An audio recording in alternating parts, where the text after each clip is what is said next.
I have been on a few farms in my life. It's never been because I want to be there. It's always like I would get like a flat tire, or there'd be a farmer's daughter involved. I can't really see, but that's a leaf, I'm guessing. The nice people who own this farm have given disabled animals a place to live. I don't know what I can learn about disability meeting a one-legged duck, but we're here anyway, and we've already spent the gas money. And there's also going to be a pig. Now I'm starving. We are standing in front of a historical home. We are, yeah. So this house at Tamerlaine Farm was built in 1774. It's historically significant. It was part of the Underground Railroad. Our supporters who help us with Tamerlaine, we give them the whole house. So people will come for a weekend or a week, get to spend time with the animals. Sure. And obviously this farm is a vegan farm. Now, what is the difference between a vegan farm and a regular farm? We just don't use any animal products on the farm. These animals, they come to us from situations of abuse, abandonment, neglect, and their sole job here is to live their best life. Okay. And our job is to give them their best life. The only thing that they give back to us, and it's not all of them, but a good chunk of them, love interacting with people. Right. We watch people connect with them. We watch people look into their eyes and make the connection that they're no different than this guy, than Tonka over here. Right. Is this the face? Yes, this side is the face. This is the face. Oh, hello. How did this chicken go blind? We don't know why. I took her to the vet, but we couldn't find any wrong. Do the other chickens, do they know that she's blind, do you think? No, sometimes animal, when they see the weak one, they attack. Wild animal or any animal. Sounds like middle school. We get a lot of animals from factory farms. What is a typical health concern that an animal from a factory farm would have? So a lot of them, actually, they come with osteomyelitis. That's what this is? Yes, his bones and his legs are disintegrating. Oh. A lot of them will have upper respiratory infections just from like the filth Smoking? living in, no, not smoking. Okay. But from living in their own feces. Sometimes the animals are in such stressful situations. Hens actually are kept in very small cages. Right. So imagine you're getting so stressed out, you're hungry, you're not feeling well, so they start pecking each other. This is Betty. As you could see, she's debeaked. So you see how her beak is a little deformed? No, I'm blind. Make you feel better now? Are you happy well, now? If you could feel with your finger. Go ahead, yes. Is it gonna bite? No, she won't bite you. All right, right. Okay, so it's very deformed. It's really short. Why is it so deformed? Because in the industry, they'll actually cut off more than half of their beak as soon as they're hatched on a conveyor belt. Like they circumcise their beaks? Basically, yes, so that the cannibalism and the pecking each other doesn't happen. Quite a few hens on the farm have tumors. Naturally, hens in the wild would lay 10 to 20 eggs a year, but it's as if they have their menses all year long. So every day they're laying eggs, their bodies are breaking down, and in turn they get a cancer. And the best we can do is make them comfortable. Her name is Apache. She came to us from a Wild West reenactment show. Wow. Someone on her back shooting guns at other people on horses with a lot of jumps involved. And she injured her left knee. You can see that her left knee juts out. We got her set with a brace. Uh-huh.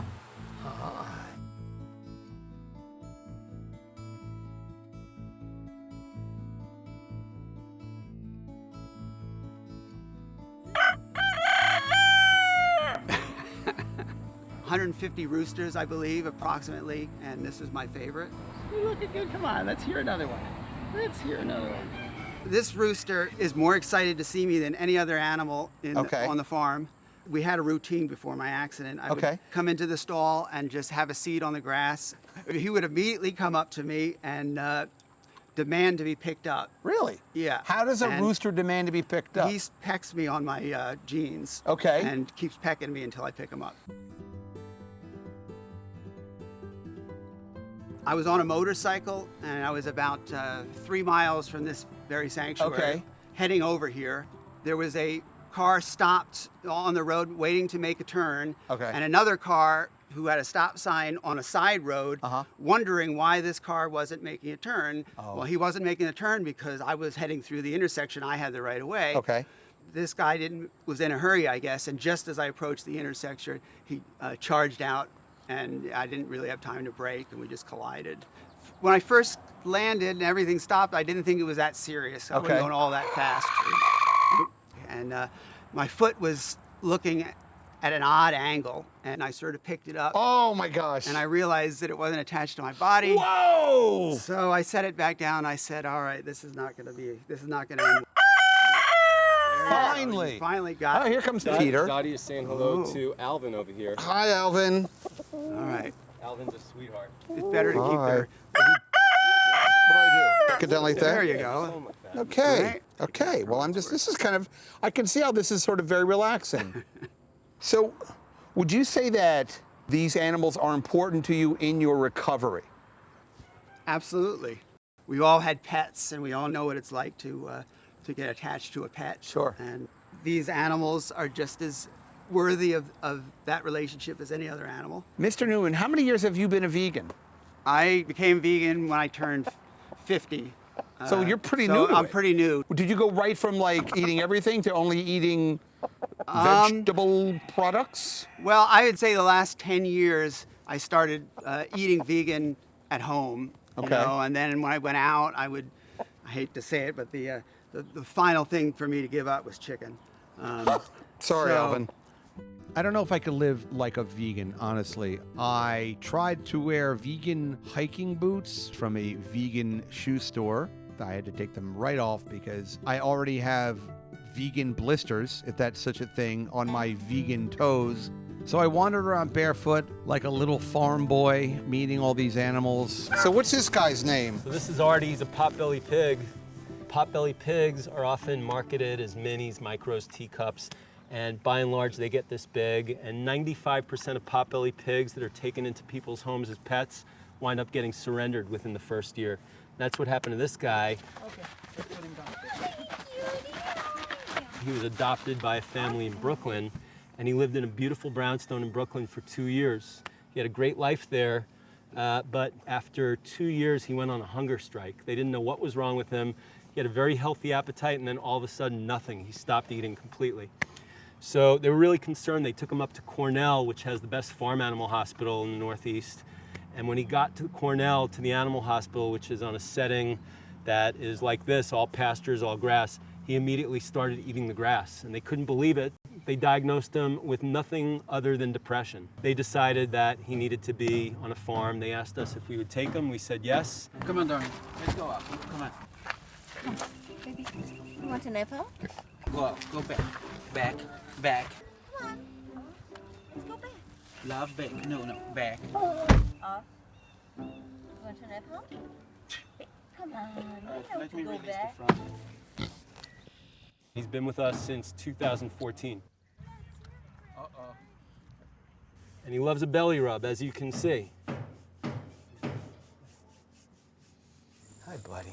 So Ferdinand is a dairy cow. He's a Okay. byproduct of the dairy industry. And people don't realize this, but dairy, from an ethical standpoint, you know, being a vegan sanctuary, dairy is way worse than meat. Why? I'd sooner eat a steak than drink a glass of milk. Why do you say that? Now I'm going to get a little preachy with you. Go ahead, do it. So dairy moms, in order for them to be producing milk, there has to be babies involved, just like humans. Sure. So there's no milk without babies. Uh-huh. In order to produce milk, they have to be forcibly impregnated. Okay. And when the babies are born, the babies are pulled away from the mothers right away, because if the babies are allowed to nurse, if the milk is going towards its natural intended purpose, the milk isn't going towards human consumption. Okay. And so the babies are pulled away from the moms. The reason why there's a veal industry is all the boys that are born into dairy, they needed to figure out something to do with all the babies. Okay. And so the babies usually become veal. The mothers are milked until they dry up. They're again impregnated, repeat the process. And all the while they mourn the loss of their babies. And I've watched it firsthand, the mothers moaning, crying, bellowing for their babies for days. The babies bellow back for their mothers while they're in the veal crates waiting to become, you know, veal. Right. This lucky boy right here, Hi. who's giving me kisses Hi. Oh. and eating my hat, Is that what he does? He'll eat your hat? he likes to give kisses. Right. He's very sweet. He came from a small dairy along with his brother, Fred, over there. Okay. And his cousin Diego, who's in the barn, I believe. Luckily for them, a veterinarian would drive by the pasture that they were on every day, grew attached to these guys because they would come over and do this. Right, right. And she convinced the dairy guy to let them come to us. And so they've been with us for 2 years. Oh. And as you can see, sandpaper. Yeah, no sandpaper. Yeah, exactly. Yeah, this guy would be a bull, but for the fact that he's Ah! a steer, meaning that his... It is so sandpapery. Yeah. Hi. So you see this guy is just, the reason why he's alive is because this is how he was before he was rescued. Oh. And the So if he was an veterinarian asshole, said- he'd be in a windowless room right now. Is that what you're saying? I hate to think about it, but probably. Yeah, okay. Yeah. No, he would be long digested. He would have Okay, been gotcha. eaten a long Right, time right, ago. right. Diego, come here. Are we supposed to go in? You can if you... Fudge it. Why not? It's got to be Can more if- comfortable than these rocks. Come here, Diego. I'm not gonna fit. I'm like Winnie the Pooh. I'm stuck. You got this. Okay. God, he's huge. Yeah, this is Diego. He's a Holstein. Just Is he watch. nice? He's very friendly, but you don't want him stepping on your feet. So No, I'll get right here. be real careful. Hi, big boy. Hi. How big is his turds? They're pretty substantial. Yeah. Look down. You're standing in one. So, this is the first time you're wearing this prosthetic, and Last week I was supposed to take off with this and start my new life, but I Right. discovered that the wound didn't heal properly, and the doctor took an x-ray and discovered that the bone had splintered out and trying to regrow tried new to bone. find its mate that's Wow, no how longer crazy. attached to How me. wild. We're going to have to see how much the shape changes when they do the Okay. surgery. And it could very well be that this is useless after that because the Is it shape will have heavy? changed. No, not too heavy. May I? Probably about the same as my old leg. You're a chipper It fellow. does feel a little heavier, but I'm Does not it have sure a if it's- spring in the foot? Or? Yes, it does. Okay. It does. Okay. And it's a stiff spring, but it's very effective. All right. I'm going to fire it up. Yeah, we'll fire it up. Drum roll. Now you'll hear clicking if it works. There it is. Oh! There we go. That's it. And now does it hurt? What's the sensation? No, not too bad. Not too bad. It's it's a little odd. Is it fairly tensile? Like, The spring does what your heel used to do to some degree, but Okay. it takes practice. And really, if I can pick something up and carry it. So now like the clock is ticking before this hurts. Let's do it. So Let's I'm go gonna make go a- out and fix that fence. let's go. Ready? That's it. Now it's locked in the gate over there, but that's all right. There we go. That's it. We're just gonna move these posts. The fence has to go up. It's sagging down and has to go up a little more on that end than this end. All right. So this is where you really hope the first try is the right try. I love that we're just watching you do this, by the way. Come on. One more time. Come on, Rock. You got no hard rock. All right. Let's call that good. Let's just see how this feels. How's your right leg feel? Fine? So far, so good. Okay, good. One more. Yep. Okay. Now, we'll see if I get lucky and it works. Okay, guys. This one's for real. Okay. Oh, God. Okay. This is good. Bottom one first, come out. That's it. Now, oh no, the top one's gotta go You first. guys even measure this? Out a little more. Bottom out a little. That's it. That's it. Now, it's on. We just gotta tap it.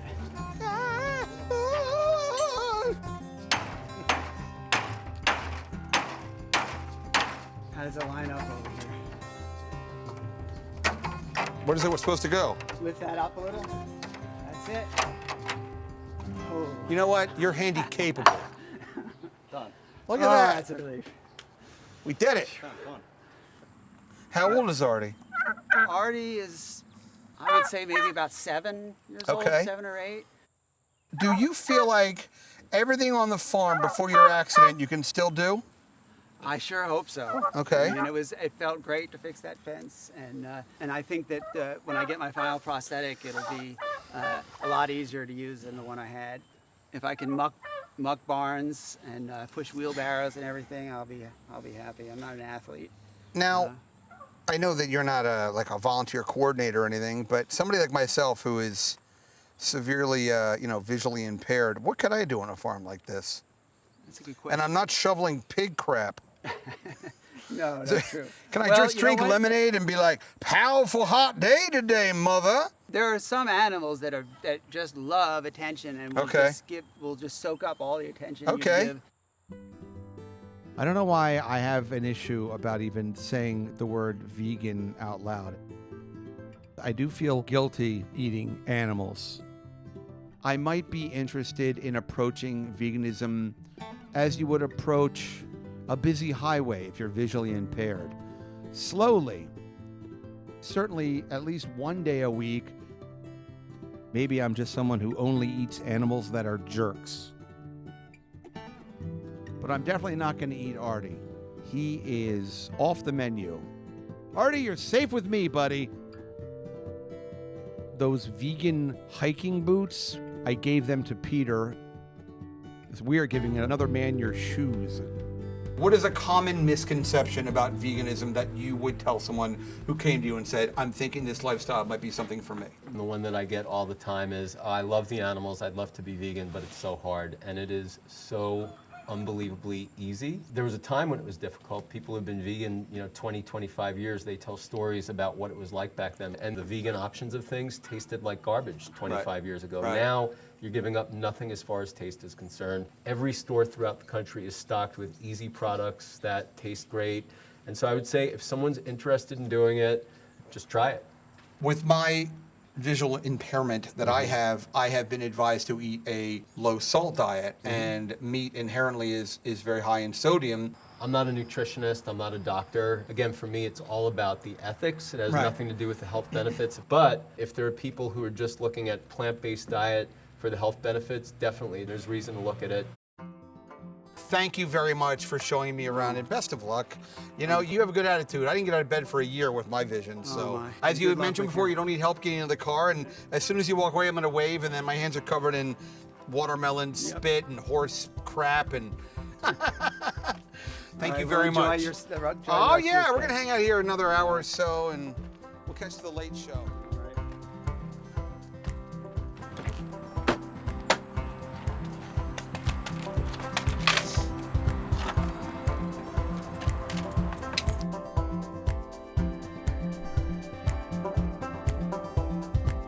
Safe drive, see you later. You half-legged, beautiful man, you.